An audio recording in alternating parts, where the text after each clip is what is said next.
arrested? Did something happen to him? So I'm throwing stuff out. I put on gloves because I ain't want to touch nothing. I'm just throwing stuff out. Yeah. And something was like, man, let me pop this trunk.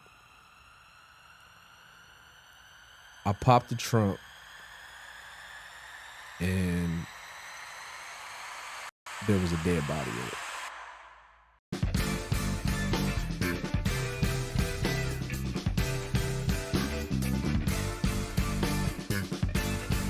I'm thinking them wealthy thoughts, baby. Everything about you.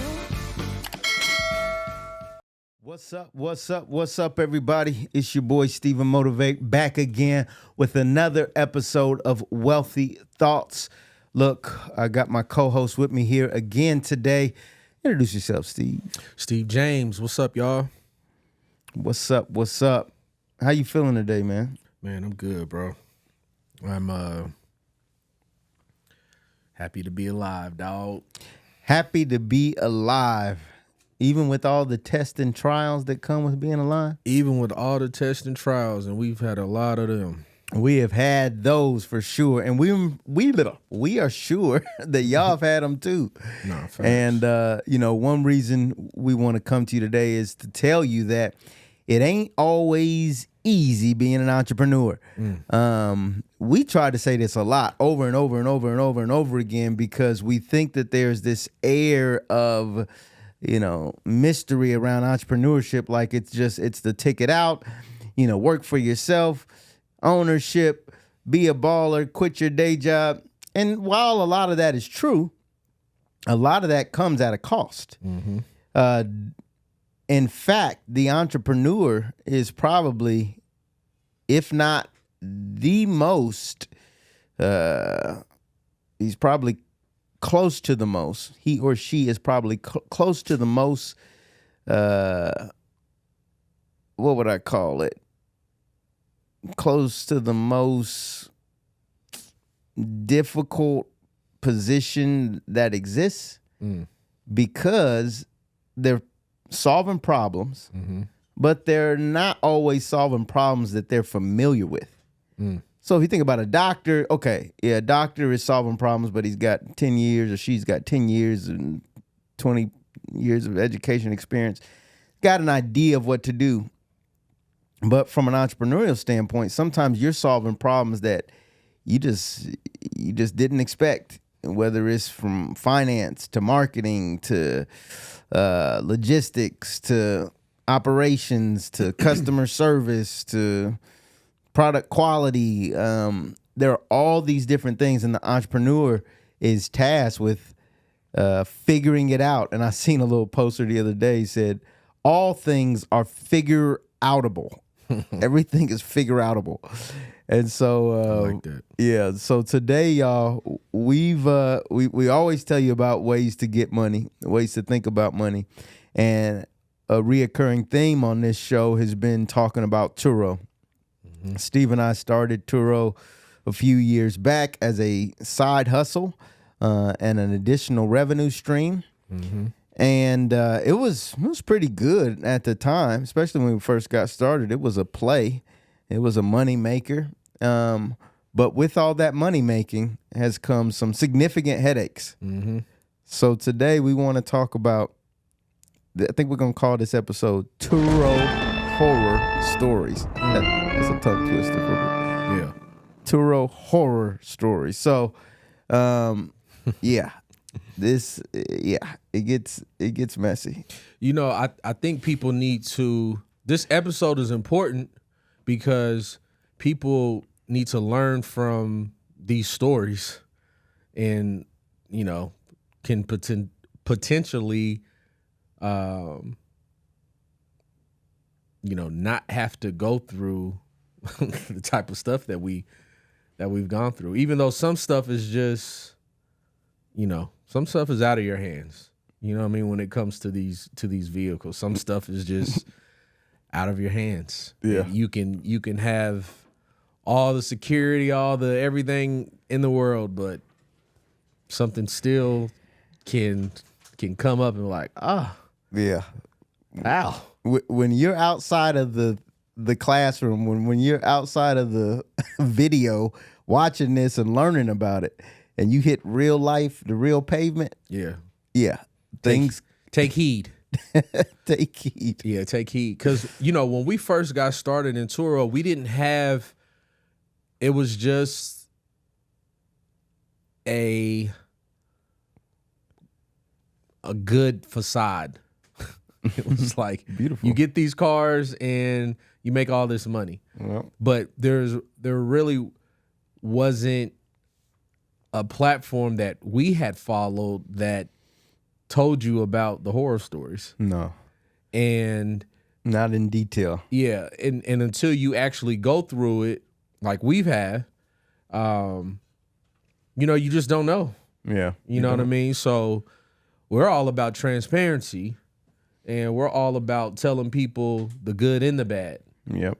And in this business, there's a lot of bad that can come from it if you're not prepared and you don't have things in place to make sure you can prevent this chaos. Yeah. A lot of chaos For sure. with Turo. Just to be frank with y'all. Yeah. And this is part of it. It's a rental car sharing business.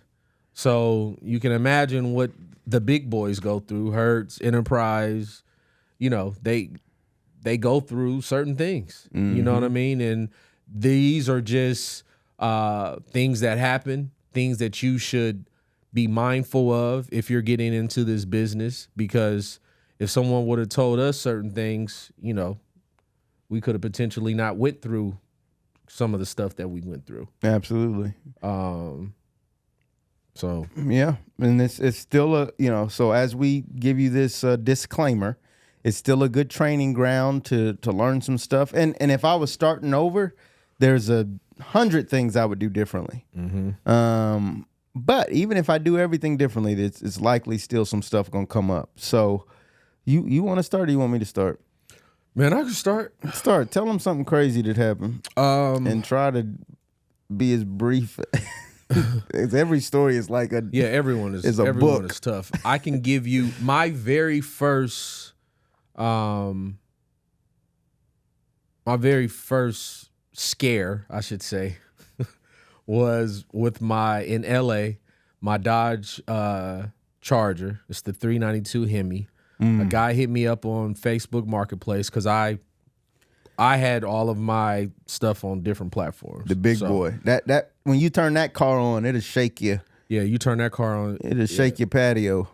Yeah, it's pretty powerful. But long story short, guy hit me up on Facebook, wanted to rent a vehicle, cash renter. He had insurance, had driver's license, checked out, called the insurance company, got his information, everything checked out. I think he had the car for like 2 or 3 weeks. But it was a big play. Like I charged him like $3,500 or something. He wanted, last minute. Gave me the cash. I have kill switch and GPS on all of my cars. So gave him the car. Couple days went by. I think like a week or two went by. He was supposed to bring the vehicle back. Started texting him. No response. And I'm like, phone was off, like literally off. Yeah. So I'm like, all right, let me check the car. The car happened to be in Orange County, which is where Corey's at. So I call Corey. I'm like, bro, I need you to do just a wellness check real quick to check on this vehicle because I can't get a hold of the guy. And, I just want to make sure the car is okay. So I GPS, he was like, yeah, it's like 20 minutes from me. So he went over there. He was like, yeah, I see the car here. It's just parked like it was just in the street, and nothing was wrong with it. It was just super dusty. But what made me call, I think like 3-4 days had went by and the car hadn't moved at all. So that's a red flag. It's like you pay all this money and you're letting the car sit for, 4 or 5 days. Doesn't make sense. Yeah. Let's just do a check. He calls me. He's like, yeah, the car's up here. He was like, but, and I had a spare key. So I'm like, okay, I can't get a hold of the guy. I'm about to go up there. So I call an Uber all the way there. Which is like an hour. Which is super far because I think the family might have been asleep or something. There wasn't no sense of, it was late. It was like midnight. Yeah.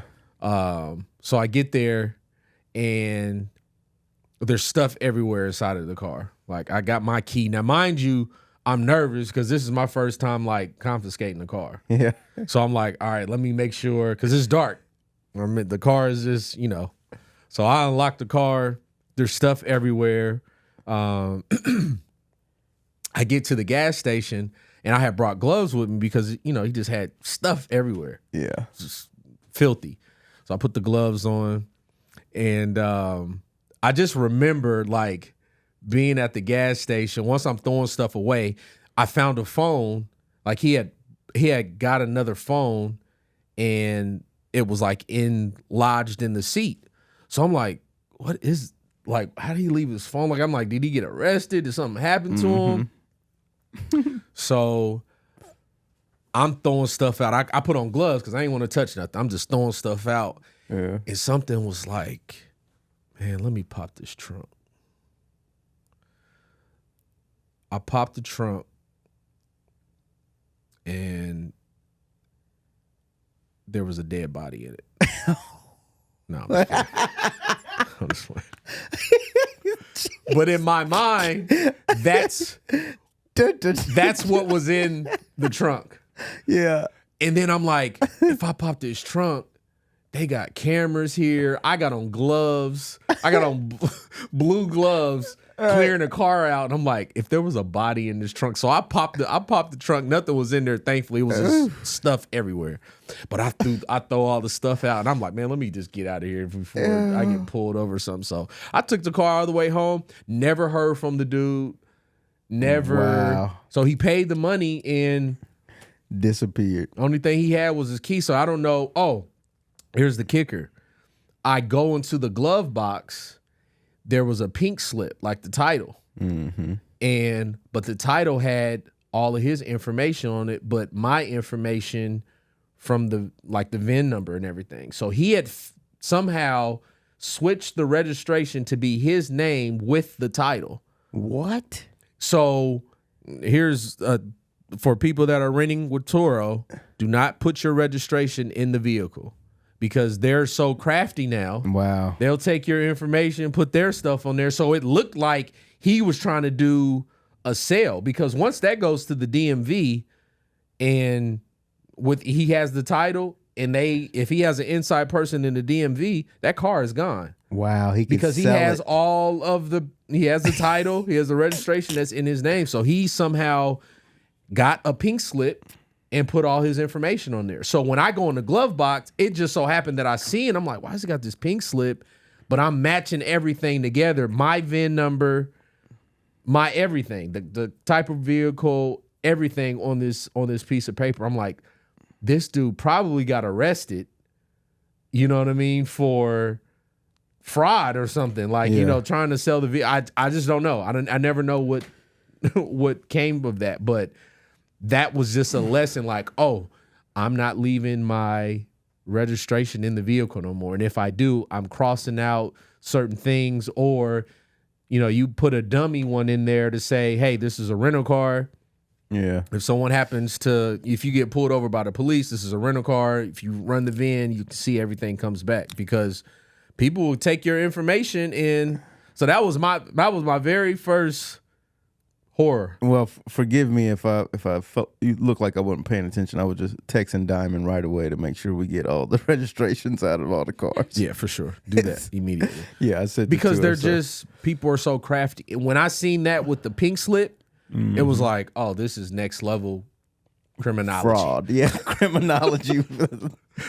He's literally AP class. He literally took my vehicle and swapped all the information on the pink slip. And his name was on there. That is nuts. And then I've seen a TikTok video of that happening to somebody. Oh, wow. That they were sold a vehicle that was a Turo's car. Someone stole it, sold it to somebody on Craigslist for a cheap price. The police end up coming after the person who bought it. He ends up losing, $15,000-$20,000 because that's what he paid cash for the car. Wow. And the person who stole the car is off in the win with the money. If it's too good to be true, folks, it probably ain't true. So That's yeah. that's a crazy one. My first one. That was the first one. So go ahead, share. Okay, I'll share story time. So let me share mine. I have trouble being brief. I'm long winded, but so I'll try to keep this quick. I was in Vegas on a trip, and so the team here was handling all the Turo trips.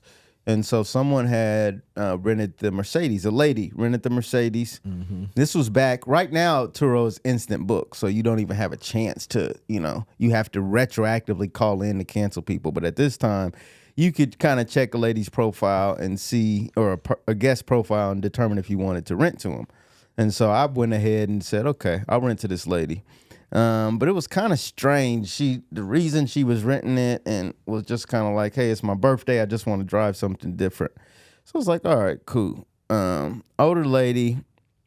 And so for all I know, it's a fine Turo rental. She's extending it, and I'm like, okay, that's cool. I'm in Vegas and I wake up, of course, 3-hour time difference. I wake up and I'm getting all this buzzes on my phone.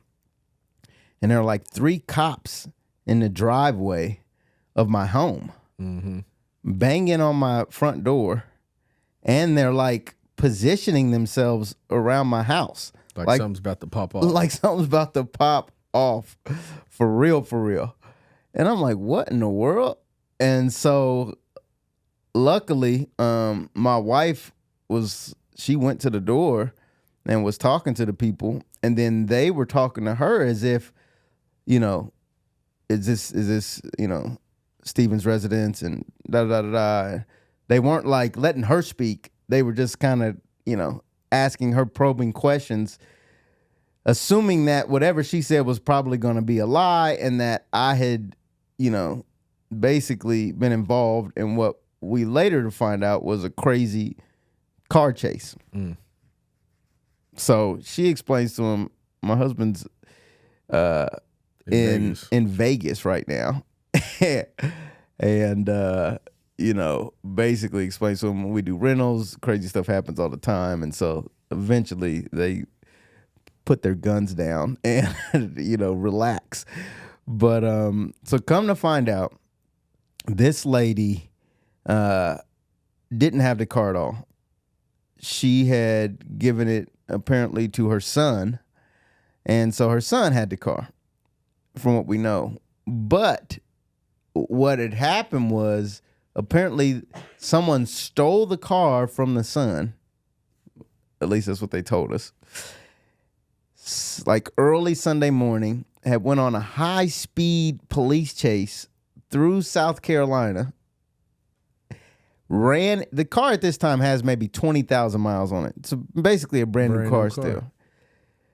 Runs into a tree, trying to dodge the police.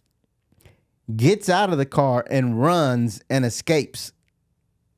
And so by the time they get to the car and run it, they assume that it's me that took them on a high-speed police chase, and they're ready to bust in my door and take me down.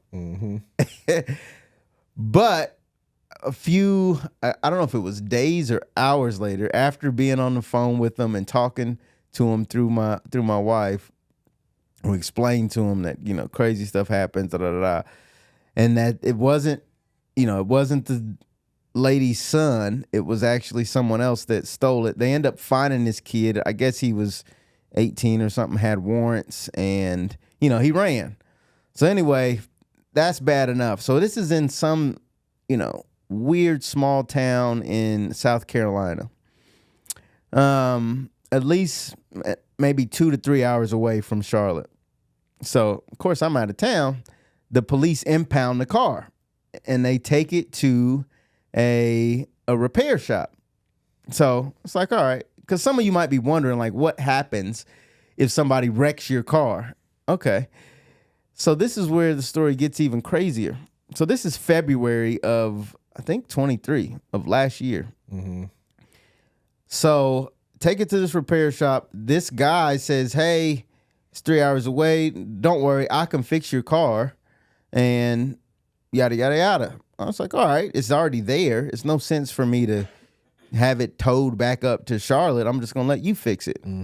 Worst decision I ever could have made. This guy probably couldn't fix A light bulb. he probably couldn't fix a flat. I have no idea why he said he could fix a 2019 Mercedes-Benz. That's in February. He said it's going to cost $11,000 to fix it. Turo's protection plan kicks in. They send money to fix it. Next thing you know, once he gets into it, it's going to cost, $18,000 to fix it. Okay, so we got to submit supplements. This goes on almost 2 to 3 months. And I'm yelling at Turo because I'm like, y'all taking too long. This dude's trying to fix the car. Long story short, bro, why do I get the car back? Almost 3 months later. It's like late April, maybe May at this point. They tow it to my house. They drop it off in my driveway. And the guy which this has nothing to do with the story, but the guy had like one leg, like half an arm, and he's in the car after he took it off the tow truck, is in my driveway, and he knocks on my door because he can't figure out how to shut it off. He's like, how do you turn this thing off? I said, you push the button that says on and off. Bro, the car won't shut off. The car don't know if it's going forward, backwards. They done repaired the outside, but the inside guts and all the mechanics and computer work is all messed up.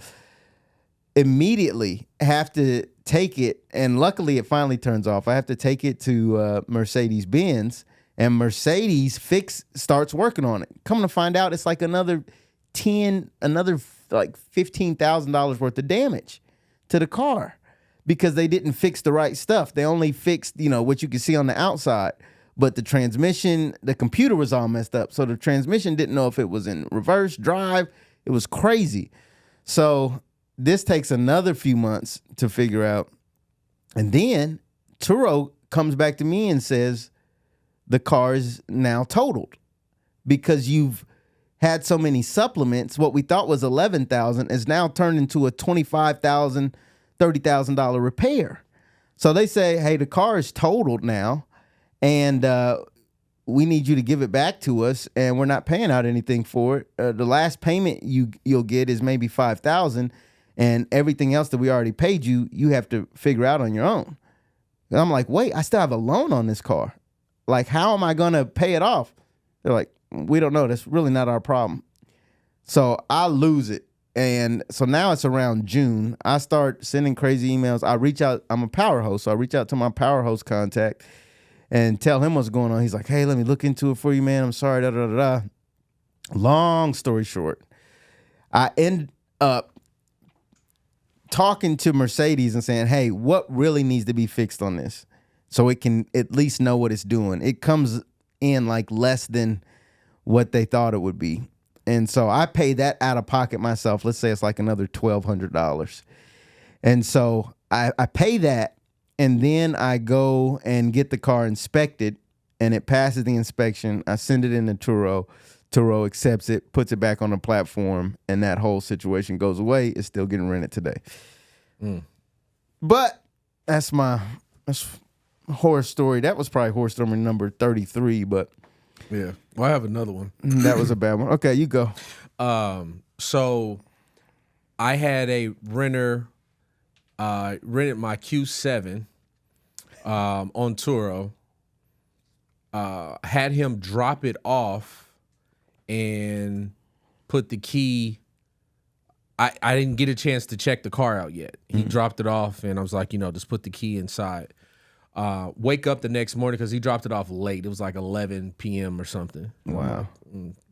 I'll just do it in the morning. You got 24 hours. Yeah. I wake up. It's like 7 in the morning. I'm like, let me GPS the car so I can go to the whip. I GPS the car, and the car is moving. And I'm like, why is the car moving? So I text the guest. I'm like, hey, I thought you dropped the vehicle off. Oh yeah, I did. I dropped it off and put the keys in the. And I'm like, okay, well, the car is moving right now. So, and you're saying that you dropped it off in the keys. He's like, yeah, I took the pictures or whatever. I'm like, someone stole the car. I go immediately. I call the police. They're like, well, you got to go into the, you have to go into the station to file a police report. So where the car was taken from. So it was in North Hollywood. So I go to the North Hollywood police station, and they're like, well, where's the vehicle now? I'm like, well, it's in Phoenix. It's moving right now. So he done drove all the way to Phoenix, Arizona. Wow. So they were like, well, we can't do anything because the car is in Phoenix. So you would have to call the Phoenix police station to have them, because it's in their jurisdiction now. Yeah. So I call the Phoenix police station. I'm like, hey, I'm GPSing my vehicle right now. It's moving, and someone stole it. Like, I didn't give them authorization to be where they're at. Yeah. They were like, okay, let us look into it. Probably 20, 30 minutes later, they called me. They're like, hey, can you tell us where the vehicle's at now? We have like the police like on the markers. And I'm like, yeah, it's a gray Audi Q7. Oh, we see it right now. They're literally on the phone with me chasing this person on the highway because I'm telling them which marker they're at. I'm like, yeah, he's just past, exit. So they ended up. So let me guess, you like find your little police hat in the closet and put it on. I felt like Paw Patrol. They pulled him over and ended up towing the car. So it was just some Hispanic dude took the car, went joyriding. Some young dude went joyriding, smoked all in it. The whole back seat, it was like he threw a party. I'm like, by himself though. He was the only person in the vehicle. It was horrible. Crazy. So they ended up arresting him, but they towed the vehicle to some old, like a junkyard, basically in the middle of nowhere in past Phoenix. Wow. So this is when I called Maurice Vincent, and I'm like, I flew out there, but then he took me to the place where the vehicle was at. Then I had to drive the car all the way back. So to Los Angeles. Wow. So the learning, what did I learn from this was, when you have the driver, you're leaving the car unlocked. So I'm thinking that this guy just was either randomly opening up doors or he watched the guy saw somebody do it, dropped the car off, seen where he put the key, hopped in the car, and was just like, got a free ride. And he drove all the way, because I was asleep. So 5-6 hours of sleep, wake up and the car is moving. I'm like, the car is definitely in Phoenix. Yeah, that is crazy. I had a similar story where I was, on the phone with the police. We were in Virginia. It was over, I think, Christmas break. And I was on the phone with the police giving them directions of how to chase. It was the BMW M4. And somebody had it, and they just never returned it. And they claimed that their friend stole it. And I think it was a white kid or something like that when they finally ended up catching him. But I mean, it was intense. Yeah. It was, he's turning on because they're literally on the phone. Bombay Drive right now. Yeah. Yeah, please get him to pull him over, make sure. Because you can't kill switch the car because the car is driving. The car's moving. Yeah, when the car is moving, you can't kill switch it. So it's like he has to stop. He never stopped. That boy went on a smooth. He had weed and everything. I mean, the car was, and the weed was so bad till I opened the little jar up. I said, yeah, I see why you was power driving my vehicle. This bad weed you smoking in here. And the crazy thing is, like, you never, ever have wanted and appreciated the police so much. Yeah. It's like, you know what? These policemen aren't all bad. Yeah. You need those guys. Yeah, we need you. We need those good policemen. Because I need that car back. Unless he's about to go wreck it. Now, if he's about to, if he's going to drive erratically and tip the joint over, then that's a whole different story. Yeah, but your joints had so low miles anyway, man, probably wouldn't have totaled them. I've had maybe 4 cars stolen. Yeah. And this recent one with the Charger tops it.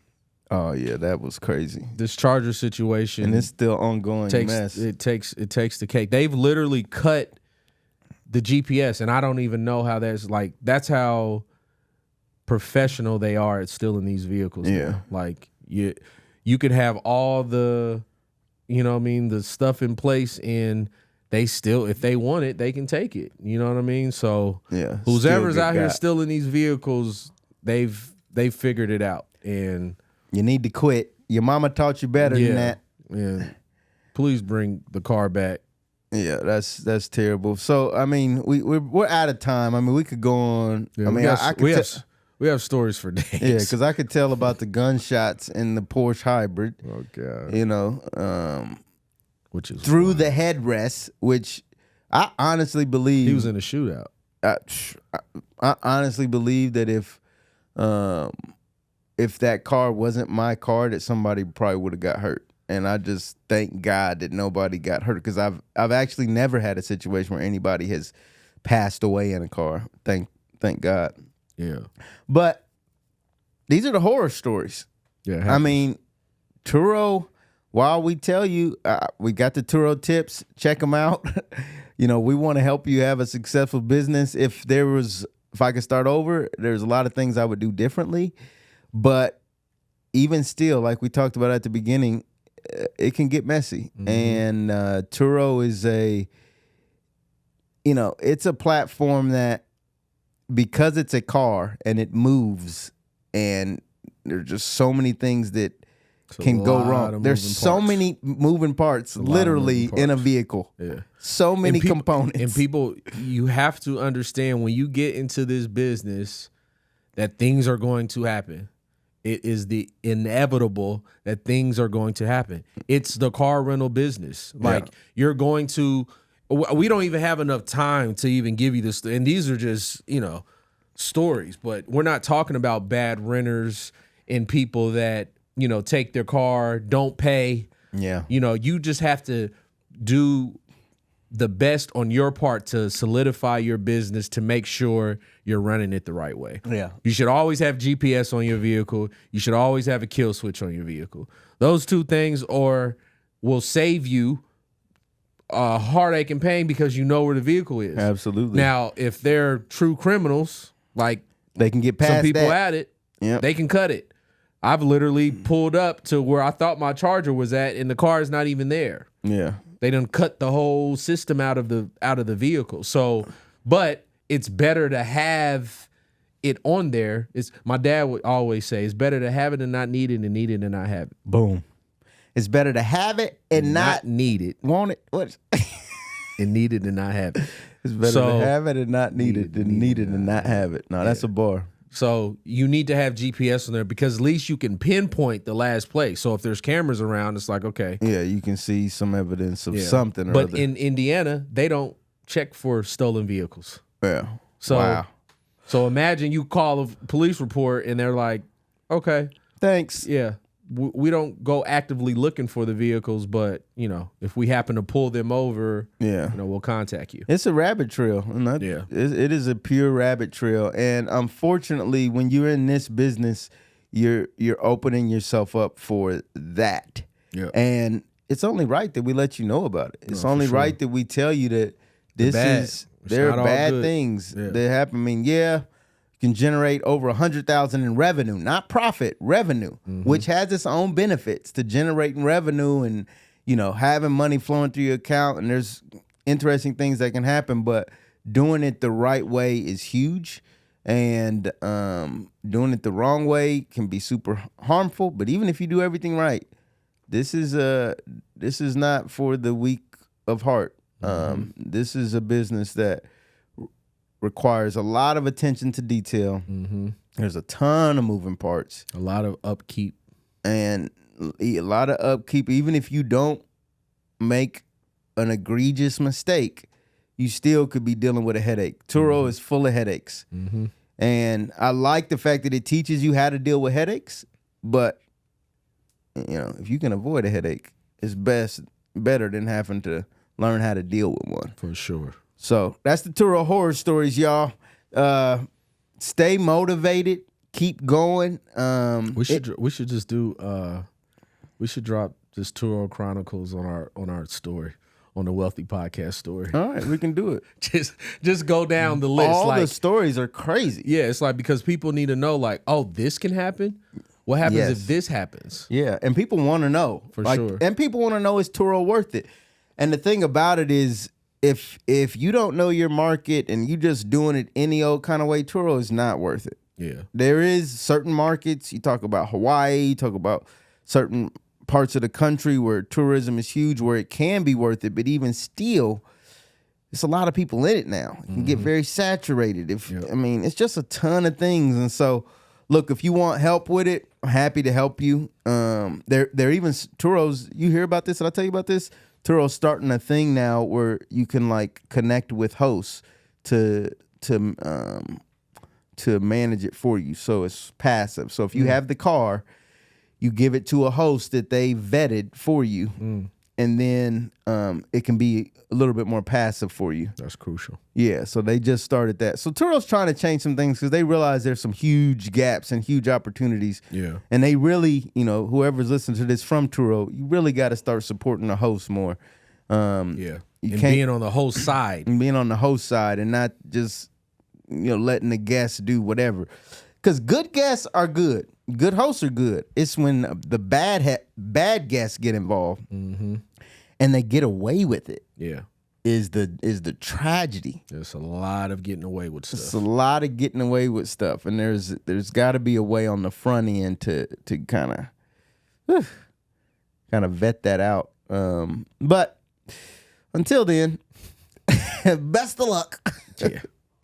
So that's all I got. Do your due diligence. That's the main thing. And make sure you have GPS on your vehicle. Yes, Because if someone steals your vehicle, you have no idea where it's at unless you have some type of tracking device on it. yeah, you gotta have that. It's a must. Do not get in this business and think that, oh, no one's going to steal my car. They will steal it. They will steal it. Or they will not pay you, and now you got to go track down the vehicle, and that's a headache. And you can just pinpoint exactly where it's at. Eventually, we'll get a list of everything you need, and maybe we'll give it away for free. Maybe we'll charge you. We're not sure, but we'll let you know. Some of that information will be in the links below. Sure.